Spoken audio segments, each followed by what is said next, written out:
देखिए राजीव जी, पिछले अगर 8 साल को हम लोग देखें, तो जिस तरह का एक डर का माहौल बनाया गया और वो विभिन्न आप पहलुओं को उनके देखें, मॉब लिंचिंग हुई, दलितों पर अत्याचार हुए, महिलाओं के साथ रेप हुए, गौरी लंकेश का भी आपने नाम लिया, उनकी तो हत्या कर दी गई। उसी कर्नाटक में कलबुर्गी का भी नाम आता है, दाभोलकर का भी नाम आता है।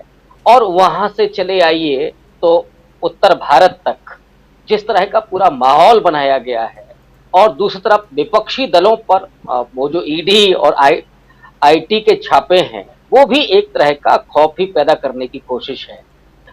तो इससे वो निकालना चाहती, कांग्रेस पार्टी का ये काम है, वो जो उसके जरिए करना चाहते हैं कि लोगों के भीतर भय खत्म हो, धर्म को लेकर के, जाति को लेकर के, क्षेत्र को लेकर के। ये जिस तरह का माहौल पैदा किया जा रहा है, जिस तरह की कट्टरता पैदा की जा रही है, उस कट्टरता से बाहर निकाल करके एक ऐसे वातावरण में जो लोकतांत्रिक हो, जो मिलनसार हो, जो सहिष्णु हो, जिसमें भाईचारा हो, जिसमें संवैधानिक मूल्य हो, उनकी वो बात कर रही है।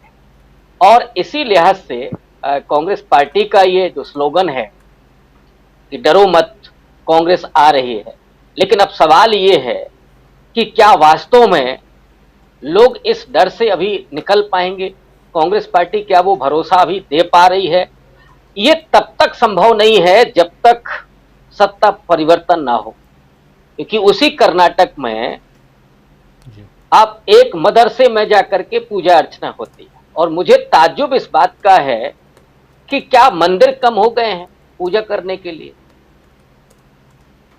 आप मदरसे में पूजा करने के लिए निकले। तो ये सिर्फ भय का वातावरण पैदा करना है। जो कुछ दिनों पहले मोहन भागवत ने कहा था कि हर जगह आपको मूर्ति नहीं तलाशनी है, वो शिव की पिंडी नहीं तलाशनी है। तो ये जो जबरन जो चीजें पैदा की जा रही हैं कि आप लोगों को भयभीत कर दें, लोगों को डरा दें।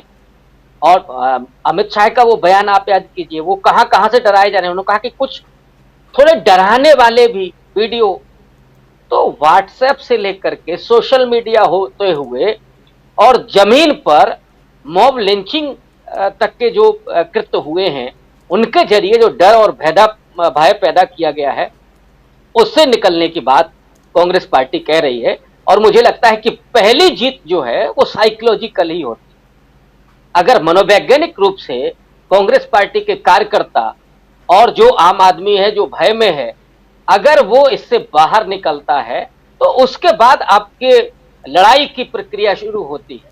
और कांग्रेस पार्टी अपने कार्यकर्ताओं में भी इसके जरिए वो मैसेज देना चाहती है कि निडर होकर के लड़ना है सड़क पर लोकतांत्रिक तरीके से। क्योंकि राहुल गांधी को जितना मैं देख रहा हूं, जितना जानता हूं, कभी भी अलोकतांत्रिक उन्होंने व्यवहार नहीं किया है। तो वो लोकतांत्रिक जो मैसेज दे रहे हैं कि उसके जरिए हमको लड़ना है। और लोकतंत्र में कहीं भय के जरिए चीजें नहीं होती हैं। लेकिन अब जो तानाशाही का रवैया है, उसमें पत्रकारों पर 200 से ज्यादा पत्रकारों पर एफआईआर दर्ज हुई है। और किस एवज में? कि अगर आपने मिड डे मील में दिखा दिया है कि नमक रोटी लोग खा रहे हैं, बच्चे खा रहे हैं, तो एफआईआर हो जाएगी। प्रधानमंत्री के संसदीय क्षेत्र में अगर लोग घास की रोटी खा रहे हैं जो आपने गोद लिया था, तो एफआईआर हो जाएगी पत्रकार के ऊपर। तो पत्रकार से लेकर के और आम आदमी तक, वो किस जाति और धर्म का, इसको लेकर के भी लोगों में खौफ पैदा हो गया है। महिलाओं का निकलना बंद हो गया। लड़कियां क्या बेखौफ होकर के जा पा रही हैं? आपने कहा कि बेटी बचाओ बेटी पढ़ाओ, लेकिन हो क्या रहा है? तो इस पूरे साइकोलॉजिकल माहौल से कांग्रेस पार्टी निकालने का प्रयास कर रही है। और मुझे लगता है कि ये अच्छा कदम है उसका, न सिर्फ उसकी पार्टी के लिए बल्कि इस देश के लोकतंत्र के लिए। जी, इस देश के लोकतंत्र के लिए भी और